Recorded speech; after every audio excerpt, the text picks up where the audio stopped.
Episode शुरू होता है और हमें लिंगजिन को दिखाया जाता है जो कि सीधे ही लिंगजुआन की तरफ आगे बढ़ते हुए कहते हैं कि मुझे तुमसे बात करनी है और उसे एक चांटा धर देती है। लिंगजिन वहाँ पर लिंगजुआन पर काफी ज्यादा गुस्सा करते हुए कहते हैं हम सभी ने तुम्हारी जान बचाने के लिए सभी डीमन से फाइट की और यहाँ तक कि मिस सियर ने अपनी पूरी पावर का इस्तेमाल करते हुए खुद को इतना ज्यादा इंजर्ड कर लिया कि वो अब डीप स्लीप में जा चुकी है और वहाँ पर हमारे पूरी टीम काफी ज्यादा इंजर्ड है। लेकिन तुम्हारे पास मौका था उन सभी डीमंस को मारने का, लेकिन तुमने अपनी अटैकिंग मूव का इस्तेमाल क्यों नहीं किया। मुझे भी पता है कि यदि हाउचेन यहाँ पर टाइम से नहीं आता तो हम सभी यहाँ से जान से मारे जाते, लेकिन वही बात कीजिए तुम्हारी तो तुम इस फाइट में कुछ भी नहीं किए हो। तुमने एक नॉर्मल फायर बॉल का इस्तेमाल करके किसी भी डीमंस के ऊपर भी अटैक नहीं किया है। तुम इस पूरी फाइट में सिर्फ और सिर्फ डिफेंसिव टेक्निक का इस्तेमाल कर रहे थे। लेकिन तुम सोचो यदि यहाँ पर इससे ज्यादा डीमंस आ जाए तो क्या हम तुम्हारी डिफेंस का इस्तेमाल करते अपने सभी को जान बचा सकते हैं। ऐसे लगता है कि तुम तो अटैकिंग मूव जानते ही नहीं हो, लेकिन तुम किसी भी हालत में ऐसा नहीं कर सकते। तुम्हारी वजह से हमारी पूरी टीम मरते मरते बची है। और यहाँ पर लिंगजिन काफी ज्यादा गुस्सा करते हुए लिंगजुआन को भड़ास निकालने जा रही थी, लेकिन तभी वहाँ पर बीच में हानियो आके लिंगजिन को शांत कराने की कोशिश करता है और वो लिंगजिन से कहता है कि तुम लिंगजुआन को ये सब नहीं कर सकती। यदि लिंगजुआन ने हमें ये सारे एलेक्सर ना दिए होते तो हम फाइट इतनी देर तक नहीं कर सकते थे। हाउचेन के आने से पहले ही हम सभी यहाँ पर जान से मारे जा चुके होते। लिंगजुआन ने हमारी टीम को काफी ज्यादा सपोर्ट किया और उसके दिए गए एलेक्सर्स की वजह से ही हम सभी इतनी ज्यादा देर तक अभी तक सरवाइव कर चुके हैं। लिंगजुआन हमारी डीमन हंटिंग स्क्वाड का एक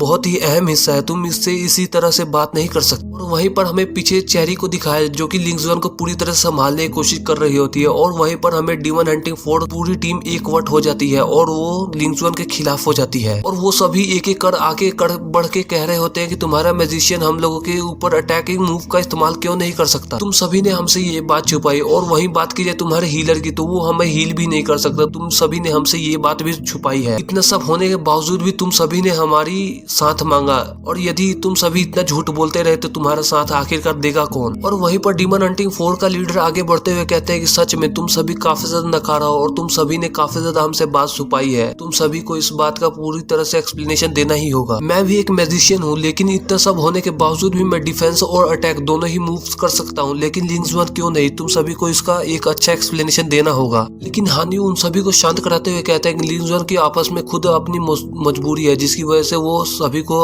बात नहीं कर सकता। हमें अपने टीम मेंबर पे पूरी तरह से भरोसा है। यदि वो इस बारे में बात नहीं करना चाहता तो हम उसे किसी भी प्रकार से जबरदस्ती नहीं कर सकते। और रही बात लिंगजुआन की से हम उसे कुछ भी नहीं कह सकते। ये बात हमारे लीडर ने सिखाई है कि हम अपने टीम के किसी भी मेंबर को किसी प्रकार से जबरदस्ती नहीं कर सकते। वहीं लिंगजुआन अपने सभी दोस्तों की ये सारी बातें सुनकर काफी ज्यादा इमोशनल हो जाता है और वहाँ पर लिंगजिन काफी ज्यादा गुस्सा करते हुए लिंगजुआन को बोलती है कि क्या हुआ यदि हाउचेन ने इसको अपने टीम में शामिल करने के लिए कितना कुछ सहा था। हाउचेन ने यहाँ तक मिस सियर को भी अपनी टीम से छोड़ दिया था और वहाँ पर सभी एल्डर्स और लीडर्स एक खिलाफ हो गए थे हाउचेन के। और हाउचेन के ये पूरा फैसला सुनकर मिस सियर पूरी तरह से पागल हो चुकी थी और ये सब सोचते हुए लिंगजुआन काफी ज्यादा उदास हो जाता है और वहीं लिंगजिन तो सीधे ही लिंगजुआन की तरफ बढ़ के उसे पीटना चाह रही होती है, जिस पर मिस वान लिंगजिन को रोकते हुए कहते हैं कि तुम अपनी हद पार कर रही हो। और लिंगजुआन ये सारी बातें सुनकर काफी ज्यादा गुस्सा करता है और वहाँ पर सभी से कहता है कि तुम सभी चुप करो, तुम सभी मुझे माफ कर देना। मैं कभी नहीं चाहता था कि मेरे साथ ऐसा हो और मेरा कोई भी टीममेट घायल हो जाए मेरी वजह से। मैं कोई भी अटैक इसलिए नहीं कर पाता क्योंकि मुझे उससे काफी ज्यादा डर लगता है। और ये सब एक्सप्लेनेशन देते हुए लिंगजुआन की आंखों में आंसू आ जाते हैं, जिस पर वो सभी काफी ज्यादा इमोशनल हो जाता है और बताता है मेरे मॉम डैड एक मैजिशियन जीनियस थे, यहाँ तक कि मेरे डैड ने तो अपनी पूरी जिंदगी एक अटैक करने में ही गुजार दी। वो बहुत ही ज्यादा अटैकिंग मूव्स को जानते थे। वो एक टाइम पर तो फायर अटैक को सीख कर इतने ज्यादा पावरफुल हो चुके थे कि पूरी बैटल अरीना में उनके सामने कोई भी खड़ा नहीं हो पाता था। उन्होंने बहुत ही कम टाइम में काफी ज्यादा पावरफुल हासिल कर ली थी, जिसकी वजह से उनका काफी ज्यादा नाम हो गया था। और वहीं पर मेरे फादर के कोई भी सपना पूरा होने का नाम ही नहीं ले रहा था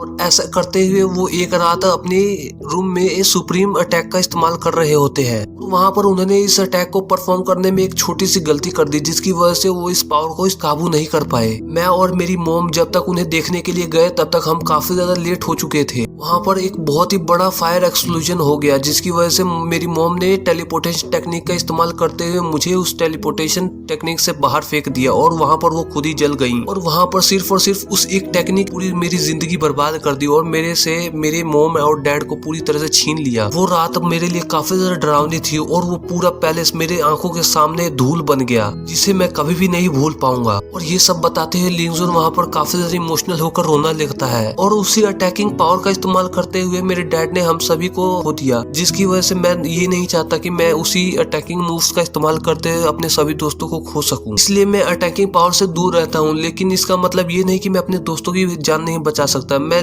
उसके बिना ही अपने दोस्तों की जान बचा सकता हूँ। और लिंगजुन की ये सारी स्टोरी सुनकर ली जिन काफी ज्यादा हैरान हो जाती है और वो एक तरह से लिंगजुन को देखती ही जा रही होती है और उसे अब कुछ सूझ नहीं रहा था कि आखिरकार वो लिंगजुन को अब क्या कह सके। तभी उसका लीडर उसके पास आता है और उसे कुछ भी ना कहने से लिए मना करता है।